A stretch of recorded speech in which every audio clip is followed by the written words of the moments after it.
सरकारी government job पाना चाहते हैं, वो भी गज़टेड ऑफिसर पोस्ट के लिए, तो एक नया वैकेंसी का नोटिफिकेशन जारी किया जा चुका है। एक ऐसे गवर्नमेंट डिपार्टमेंट के द्वारा जो गवर्नमेंट ऑफ इंडिया के एक मंत्रालय के अंडर काम करता है, और इसमें जो भी सेवंथ पे कमीशन के अंडर गज़टेड ऑफिसर्स के बेनिफिट्स होते हैं, एक रेगुलर एम्प्लॉय के बेनिफिट्स होते हैं, वो सारे बेनिफिट्स इस रिक्रूटमेंट में आपको मिलने वाले हैं। और ये एक परमानेंट गवर्नमेंट जॉब है, इसमें पक्की आपकी नौकरी रहेगी, कोई कॉन्ट्रैक्ट बेसिस पे यहाँ पे रिक्रूट नहीं किया जाएगा। तो इसकी पूरी जानकारी इस वीडियो में आपको मिलने वाली है, तो लास्ट तक वीडियो में बने रहिएगा। वीडियो में आगे बढ़ने से पहले अगर आप इस चैनल पे नए हैं, तो अभी के अभी हमारे इस यूट्यूब चैनल को सब्सक्राइब कर लें, ताकि इस तरह की जो भी सरकारी नौकरी की जानकारी होती है और जिसमें हम बात करते हैं ऑल इंडिया गवर्नमेंट जॉब्स की, तो उसकी डेली हम लेके आते हैं 2 से 3 अपडेट्स, जिसमें आपको ये पूरी इन्फॉर्मेशन हमारे इस यूट्यूब चैनल के वीडियो सेक्शन में मिल जाएगी। तो ऐसी अपडेट्स रोज़ाना पाने के लिए आज ही हमारे इस यूट्यूब चैनल को सब्सक्राइब ज़रूर करें और हमारे टेलीग्राम चैनल को भी ज्वाइन करें, जिसका लिंक इसी वीडियो के डिस्क्रिप्शन में आपको मिल जाएगा। डिस्क्रिप्शन में लिंक दिया गया है, उस पर क्लिक करें और डायरेक्टली हमारे टेलीग्राम चैनल को फॉलो कर लीजिए, जहां पर आपको ये जो मैं अभी बात कर रहा हूँ इस नोटिफिकेशन की, ये नोटिफिकेशन का पीडीएफ भी आपको वहां पे मिल जाएगा। और साथ ही साथ जिस दिन ये लिंक एक्टिवेट होगा, एप्लीकेशन फॉर्म भरना शुरू होंगे, उसकी जानकारी भी आपको हमारे इसी टेलीग्राम चैनल और इसी यूट्यूब चैनल पे मिल जाएगी। शुरुआत करें आज के इस अपडेट की, तो यहाँ पे आप देख सकते हैं ये डिपार्टमेंट है जिसके द्वारा वैकेंसीज जारी की गई हैं। Income tax appellate tribunal, ministry of law and justice के अंडर ये काम करता है। तो ये जो डिपार्टमेंट है, इनकम टैक्स एपेलेट ट्रिब्यूनल, ये भारत सरकार का एक इम्पॉर्टेंट ऑर्गेनाइजेशन है। और इसमें ग्रुप बी गस्टेड पोस्ट जो है वो जारी की गई है। पोस्ट का नाम है senior private secretary slash private secretary, और दोनों की दोनों ग्रुप बी गस्टेड पोस्ट हैं। एक है सीनियर प्राइवेट सेक्रेटरी, दूसरी है प्राइवेट सेक्रेटरी। इनकी वेबसाइट है itat.gov.in। इस पे जल्द ही इसका फुल नोटिफिकेशन जारी होगा। अभी ये एम्प्लॉयमेंट न्यूज़ में, जो एम्प्लॉयमेंट आपका न्यूज़पेपर होता है, उसमें इनका नोटिफिकेशन जारी किया गया है। इसमें बात करें वैकेंसीज कितनी है, तो सीनियर प्राइवेट सेक्रेटरी की है 22 वैकेंसीज, प्राइवेट सेक्रेटरी की है 20 वैकेंसीज। इसमें अगर आपकी सैलरी की बात करें, तो पे स्केल आप यहाँ से देख सकते हैं। सीनियर प्राइवेट सेक्रेटरी का पे स्केल रहेगा लेवल 8 का, और प्राइवेट सेक्रेटरी का रहेगा पे लेवल 7 का। और इसमें अगर सैलरी स्ट्रक्चर की बात की जाए, तो आपकी मंथली जो स्टार्टिंग सैलरी यहाँ पे होने वाली है, वो 1 लाख तक की होने वाली है।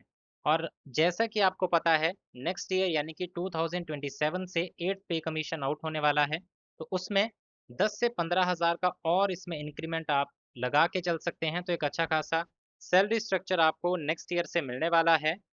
साथ ही साथ गवर्नमेंट के जो अकोमोडेशन होते हैं, जो अदर अलाउंसेस होते हैं, वो भी यहाँ पे सारे आपको मिलने वाले हैं। बात करें इसमें एलिजिबिलिटी कंडीशंस की, कि कितनी पढ़ाई लिखाई आपकी होनी चाहिए, एक्स्ट्रा क्या इसमें रिक्वायरमेंट मांगी गई है। तो इसमें अगर क्वालिफिकेशन की बात करें, तो आप ग्रेजुएट होने चाहिए, आपके पास कोई डिग्री होनी चाहिए। और साथ ही साथ इंग्लिश शॉर्ट हैंड में आपकी स्पीड 120 वर्ड्स पर मिनट की होनी चाहिए। और आपको वर्किंग नॉलेज होना चाहिए कंप्यूटर्स का। अगर आपकी ये क्वालिफिकेशन है, इंग्लिश शॉर्ट हैंड में आपको टाइपिंग आती है और वर्किंग नॉलेज है आपको कंप्यूटर का, तो आप इस पोस्ट के लिए एलिजिबल हैं, आप ये एप्लीकेशन फॉर्म भर सकते हैं। एज आपकी 35 साल से ज़्यादा नहीं होनी चाहिए।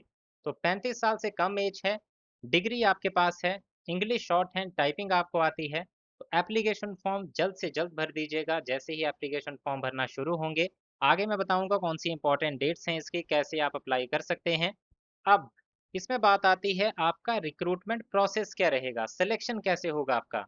तो सबसे पहले इसमें होगा आपका रिटन एग्जामिनेशन, जिसमें होंगे आपके 2 पेपर।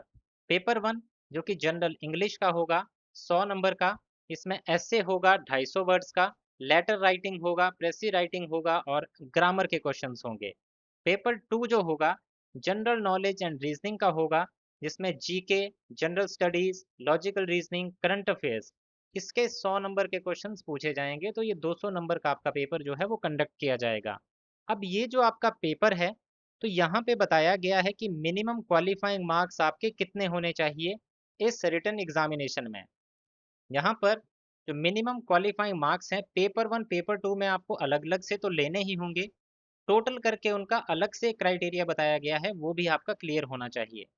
तो अगर पेपर 1 पेपर 2 की अलग-अलग से बात करें तो आपके 40% मार्क्स 100 में से होने चाहिए और ओबीसी ईडब्ल्यूएस से हैं तो 35% और बाकियों के लिए 30%। और दोनों पेपर के मिला के आपके टोटल मिनिमम मार्क्स होने चाहिए 50%, ओबीसी ईडब्ल्यूएस के लिए 45 और एससी एसटी पीडब्ल्यूडी कैंडिडेट्स के लिए 40% मार्क्स आपके होने चाहिए आउट ऑफ 200 मार्क्स। अगर आप इसमें क्वालिफाई कर जाते हैं तो इसके बाद जो है आपका स्किल टेस्ट कंडक्ट किया जाएगा, जो कि होगा आपका 100 नंबर का। स्किल टेस्ट में इंग्लिश शॉर्ट हैंड होगा आपका और इंग्लिश टाइपिंग होगी। शॉर्ट हैंड में 120 वर्ड्स पर मिनट, इंग्लिश टाइपिंग में 45 वर्ड्स पर मिनट आपकी स्पीड होनी चाहिए। और उसके बाद आपका होगा पर्सनल इंटरव्यू, जो होगा आपका 75 मार्क्स का। और ये आपका पेपर 1 पेपर 2 स्किल टेस्ट सभी के सभी जो हैं आपके इंग्लिश मीडियम लैंग्वेज में कंडक्ट किए जाएंगे। और यहाँ पे बताया गया है कि आपकी जो स्किल टेस्ट है उसको तभी इवेल्युएट किया जाएगा अगर आपका जो क्वालिफाइंग मार्क्स क्राइटेरिया है रिटन एग्जामिनेशन में वो पूरा होगा। अब जो कैंडिडेट्स शॉर्टलिस्ट होंगे स्किल टेस्ट के लिए उनको बुलाया जाएगा इस टेस्ट के लिए। जैसे ही उनका ये स्किल टेस्ट जो है वो पास हो जाएंगे इसमें, उन कैंडिडेट्स को बुलाया जाएगा इंटरव्यू के लिए। और ओवरऑल जो आपकी मेरिट लिस्ट बनेगी, जो मेरिट लिस्ट बनेगी, जो आपकी कंबाइंड मेरिट होगी, जो आपके नंबर आए होंगे स्किल टेस्ट में और इंटरव्यू में, इन दोनों के मार्क्स के बेसिस पे आपकी final selection overall merit list जो है वो बनने वाली है। तो इस तरह से पूरा इसका क्राइटेरिया जो है आपका रहने वाला है। सिलेक्शन प्रोसेस डिपेंड करेगी आपके स्किल टेस्ट के मार्क्स के बेसिस पे और इंटरव्यू के मार्क्स के बेसिस पे। एक चीज़ यहाँ पे मुझे भी क्लियर नहीं है कि जो रिटन के मार्क्स होंगे वो यहाँ पे बताया नहीं गया है कि लिए जाएंगे नहीं लिए जाएंगे, सिर्फ स्किल टेस्ट और इंटरव्यू के मार्क्स ही मेंशन किए गए हैं। तो अगर रिटन के मार्क्स यहाँ पे नहीं लिए जाएंगे तो सिर्फ उसमें आपको इसका मतलब है कि क्वालिफाई ही करना है, उसके जितने ज़्यादा मार्क्स होंगे उसका आपको फ़र्क नहीं पड़ेगा आपकी मेरिट लिस्ट में। तो वो यहाँ पे मेंशन नहीं है कि उसके मार्क्स आपके ऐड होंगे मेरिट लिस्ट में। तो इसका मतलब यही है कि सिर्फ उसमें आपको अपने क्वालिफाई करना है और स्किल टेस्ट और इंटरव्यू के मार्क्स पे ज़्यादा जोर देना है, क्योंकि इन्हीं दो मार्क्स के बेसिस पे आपकी फाइनल सिलेक्शन जो है वो होने वाली है। अब यहाँ पे आपको जब आपका एप्लीकेशन फॉर्म भरना है, इसमें एक और चीज़ बता दूं, एप्लीकेशन फॉर्म सिर्फ और सिर्फ आपका जो है ऑनलाइन माध्यम से ही भरा जाएगा। और यहाँ पे ये भी बताया गया है कि कोई कैंडिडेट जो दोनों पोस्ट के लिए अप्लाई करना चाहता है उसको सिंगल ही एप्लीकेशन फॉर्म सबमिट करना होगा और सिंगल एग्जामिनेशन ही कंडक्ट होगा दोनों पोस्ट के लिए ही। तो जिस हिसाब से आपका रैंक होगा आपकी मेरिट लिस्ट में, उसी हिसाब से आपको पोस्ट जो है वो अलॉट की जाएगी। तो दोनों पोस्ट के लिए भी आप अप्लाई कर सकते हैं। जब आप ऑनलाइन एप्लीकेशन फॉर्म भरेंगे तो सेल्फ अटेस्टेड फोटोकॉपीज भी आपको सबमिट करनी होंगी।